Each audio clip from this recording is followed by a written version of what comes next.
It is early-ish morning before work. I've got to leave in just a few minutes. Where am I going to put this? I wanted to talk to you about a certain hunger. So this is one that in a clip I might not share. I don't know. I know I talked about it to a camera. This is a national bestseller, which is disturbing. It's called A Certain Hunger. There's a girl right there. She's got a heart in her hand and she's, I don't know, about to eat it, which is disgusting. All I know is that it makes people nauseated, and I'm a huge meat eater, but it made them not want to eat meat. I hope it doesn't do that to me. I mean, I don't foresee eating a hamburger and thinking, oh, this could be human. This could very well be a DNF. If I start to feel like nasty and nauseated, then I'm just not going to do it. I mean, there's no sense in making myself sick. So this girl, Dorothy Daniels, loves food. She's a traveler. She loves to go from Manhattan to Italy. One thing that makes Dorothy different, apparently, she's a bit of a murderer. She's a charming psychopath and an exciting, what? To the moment she plunges. So she kills a man, and I guess I don't know what she does with him. But this, to me, is a likely DNF, or was a likely DNF, just because of the content, and I've heard people saying that they're literally nauseated and sick, and on purpose, why? Why would I want to be nauseated and sick on a purpose? You know, I don't. But I started reading a few pages. Absolutely beautiful writing. It gets to be on every page where you're just blinking at it, like, who is this person who put these beautiful words together? Now, you also will be shocked a little bit out of it because there's a lot of expletives. I'm really not someone who wants to see that. I just kind of skip past it. She also talks about sex a lot here, and she doesn't use the word sex. But I promise you, this language will knock your socks off. I've got to leave like now. Let me try to find just something beautiful. I had that too, a large crusty loaf of saltless Tuscan bread. It's a lovely accompaniment to duck confit and an ideal conveyance for duck fat. There's so much you can do with rendered duck fat, like God's own lard. Duck fat is a great emperor of fat, the most generous of lipids. Saute anything in duck fat and it tastes infinitely better. You can live without many things, but to live without duck fat is the very essence of privation, something with which I am now achingly, hallucinatorily, hungrily familiar. Come on, she's talking about duck fat, and I'm delighted to read about duck fat. Like, who could make you delighted to read? Oh my gosh, listen to this. A stand of 3 deer warily watched us as we passed, our feet clunking in heavy boots on the wooden walkway. They watched, but did not scatter.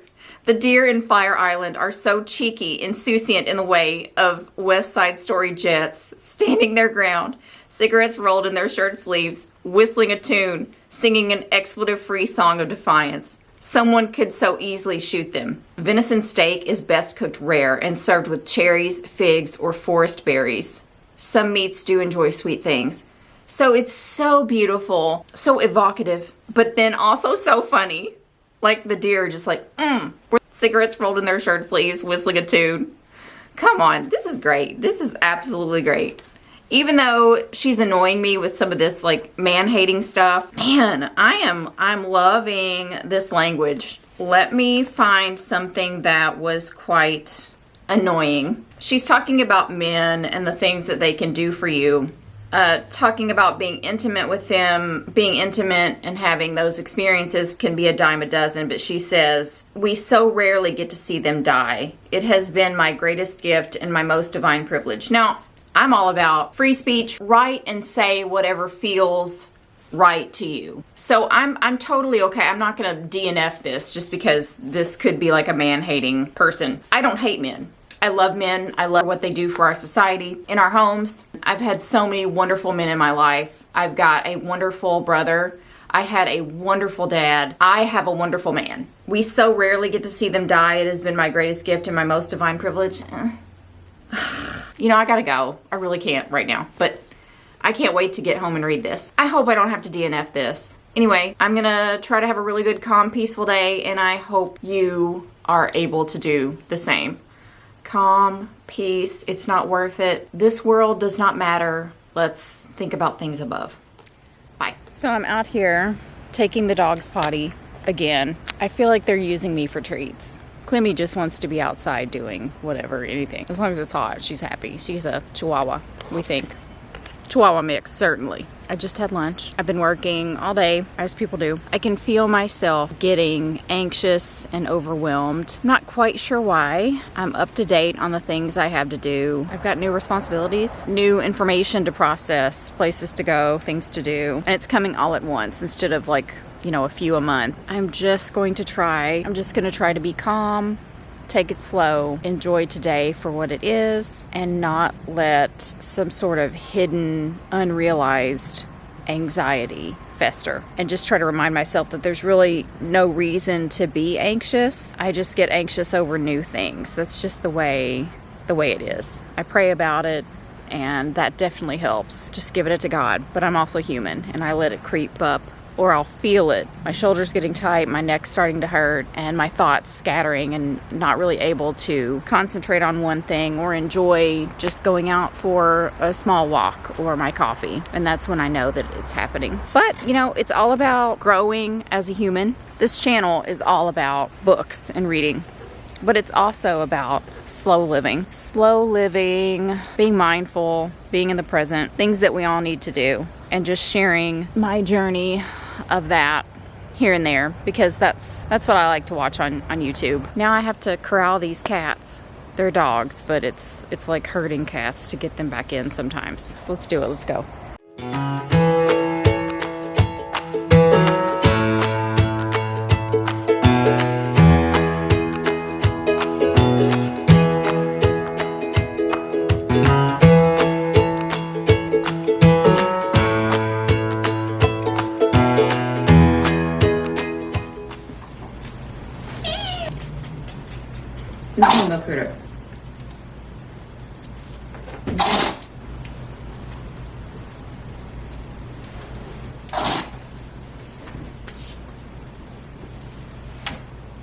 This girl's devious. We start out a little in her past. Then we move through the present. Each chapter is a new blip in her life, and each one is filled with funny things that happened because of the shocking things that this girl does. Listen to this. I graduated college in 1984, a year that failed spectacularly to live up to its Orwellian promise. No, that's right. We're there now.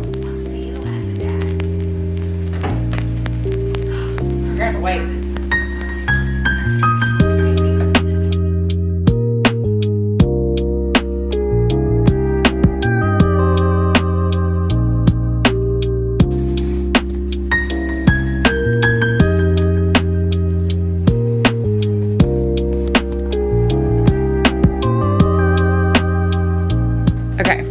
More funnies here. So page 46, I looked at her walking away and considered taking her to lunch, but she had the look of someone going through a meat is murder phase.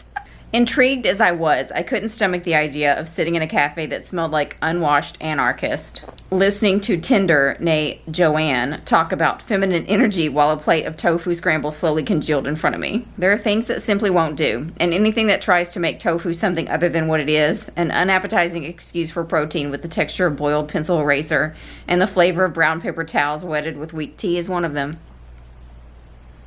Is she wrong? I mean, you tell me. So I'm on page, I guess I should have checked, 64.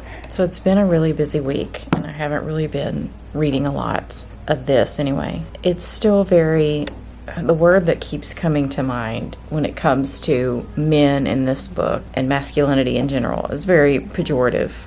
Like, that's the word that keeps coming up. Like, you can tell, at least for this book, the author is trying to show that she doesn't like the status quo the way it is. She doesn't like the way men treat women. And there's 2, I guess, now that she has murdered. I think we're heading there. I know she has, and maybe there are women as well, but it continues to be in that vein, but still pretty delicious language, I would say, that keeps me going. We're still going back in time. She's out of college now.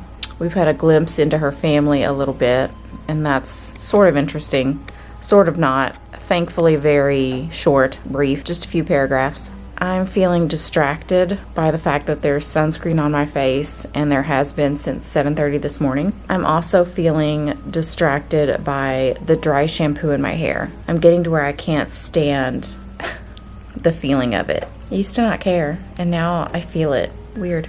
So I feel like until I take care of those things, I can't concentrate on reading.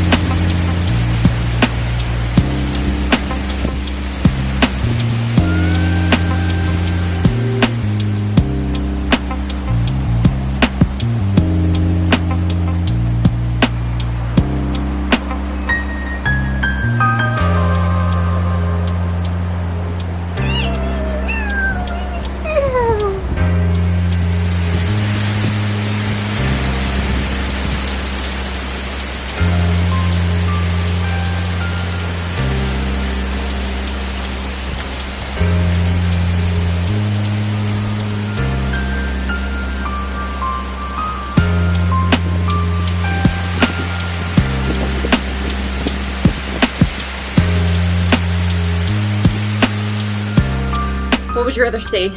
A Christmas Carol movie poster, or Harry Potter, or Mandalorian, or Heat? Gonna shower and read some more. I napped for 2 hours after work today, and it was a great day. It was a very social, high intensity day, but it was a good day. It's like 8:30 at night, and I'm just working out. Oh, there's Heat. I work out in the movie room downstairs. I'm just so excited that this workout is done. I did not want to work out. But life is about doing things that you don't want to do, things that will make you better. It's about discipline, and motivation is a myth. It's a good thing too, because I didn't have any today. I had none. It's a good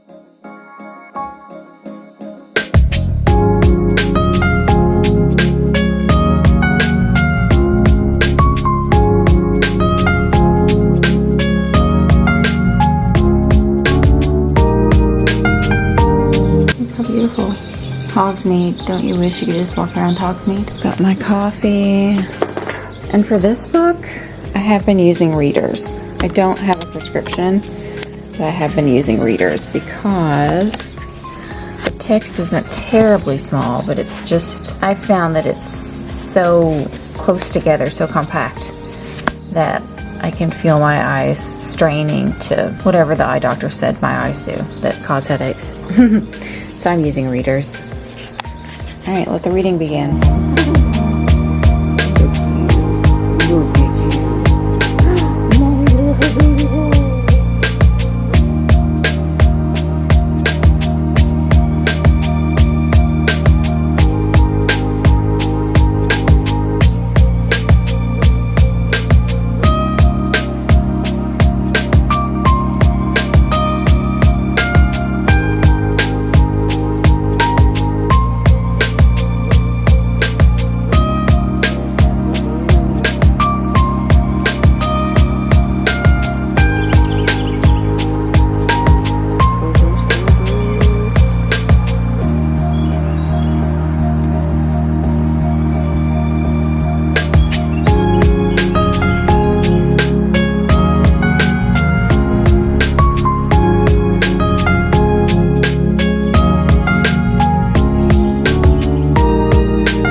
Get more coffee, looked over, and someone had stolen my seat, taking my spot. Oh, John. Doing my best. Ow, I'm terrible. You nailed it. Hello, we do, girl. You doing? You thief. You're a thief. You took mommy's spot. Why you take her spot? She was reading over here. Workout's done, and I'm just cooling down now. I'll just go ahead and give my update for the day. So I read, I would say 50 pages today, which is nothing for a Saturday. But my excuse again is a headache. Stupid headache. Woke up with it. I went ahead to Hobby Lobby, and I went with hubby to get his hair cut. So that took time. I can't read in the car. But I read all morning, and that was really the only reading I did. So now I'm going to bathe my dirty self, my sweaty self, and most likely read. I'm really loving this book. It's really easy to get through. The content is much the same. She's murdering with abandon and doing that, that old cannibal thing. It hasn't affected me, but I am sure there's so much more in store in this book in the last 100 pages.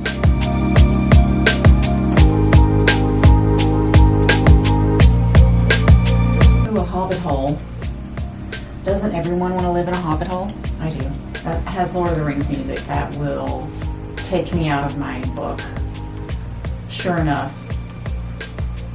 Ooh. My husband loves these cozy tavern ones, these medieval taverns. Look, I know this is taking a while, but I take this very seriously. My ambience, I don't mess around. Oh my goodness, what is this? Wow.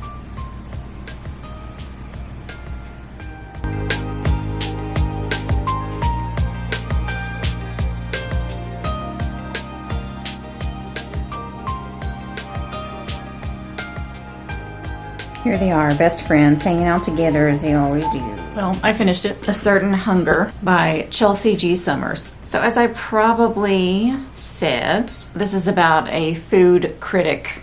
She also makes great food herself. She's a murderess. She's an excellent writer, author, all these things. And she's also a psychopath and a cannibal. Especially at, I would say the first third, I really enjoyed the writing, and I enjoyed the writing all the way through. I didn't get nauseous or anything. I didn't get sick. I can't say that I would recommend this book. It was just kind of meh. I'm probably going to give it 3 stars. Don't get me wrong. Some of the things that she said at the beginning, like the deer and the jets and all that, that's hilarious to me. Some of the writing was funny. A lot of it was compelling and beautiful. Lots of foods that I've never heard of that I didn't bother to look up because I just am not a foodie in any way. Give me a sandwich and some chips and I'm good. I don't really need anything. But if you're really into food, or you love Italy, go for it. I can't really tell you my favorite parts because where she's at would just give too much away. I'm glad it's over. It wasn't bad at all. Maybe it's just the mood I'm in. Happy reading. Hope you're excited about reading. And I hope you're finding calm and peace every single day of your life.